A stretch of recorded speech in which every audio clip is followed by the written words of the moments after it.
Hey guys, welcome back to this channel. In this video, I'll be showing you guys how you can add an audio spectrum to your videos in CapCut PC.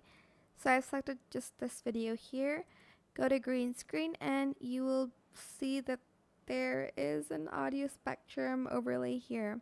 Select it and add it to your timeline. Go to video, go to remove background and select chroma key. Select the color picker and you are going to select just the green area of the video. You can adjust the intensity a little bit and add in some shadows. You can clean up the edges as well here, but you'll need the Pro feature for it. And that's pretty much it. You can slow it or speed it up if you'd like to. But that's pretty much it for this video. I hope it was helpful for you guys. Don't forget to like, comment, share. Also subscribe to this channel if you haven't done that already. If you have any more questions about this video, just leave it in the comment section down below. Try my best to answer them all for you guys. And if you found this video helpful, please click the thanks button as well. That is it. Thank you so much for watching. Bye.